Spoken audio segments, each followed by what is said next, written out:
جن لوگوں نے رٹا لگایا کہ صحابہ کرام حضرت امام حسین رضی اللہ تعالیٰ عنہ کے ساتھ میدان کربلا میں نہیں گئے، تو ان کے لیے سوال ہے کہ کیا حضرت امام حسین رضی اللہ تعالیٰ عنہ نے مدینہ سے نکلتے ہوئے یا مکے سے نکلتے ہوئے اعلان جنگ کیا یزید کے خلاف؟ جب آپ نے میدان جنگ کی طرف جانے کا اعلان نہیں کیا تو پھر سر دست یہ سوال ختم ہو جاتا ہے کہ کوئی ساتھ گیا ہے یا نہیں گیا۔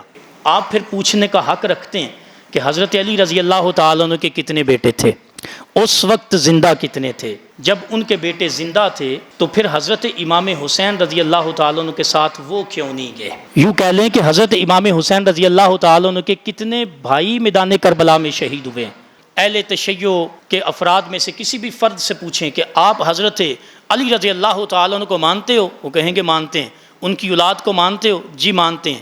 تو ہم یہ نہیں کہتے کہ آپ ان کا تذکرہ کیوں نہیں کرتے سب بیٹوں کا، ہم یہ صرف پوچھتے ہیں کہ حضرت امام حسین رضی اللہ تعالیٰ عنہ کے ساتھ میدان کربلا میں جانے کے لیے آپ صحابہ کو طعن و تشنیع کرتے ہو کہ وہ یزید کے ساتھ ہو گئے، تو مجھے بتائیں جو میدان کربلا میں حضرت امام حسین کے ساتھ نہ نکلے اس کا مطلب یہ ہوتا ہے کہ وہ یزید کے ساتھ ہے؟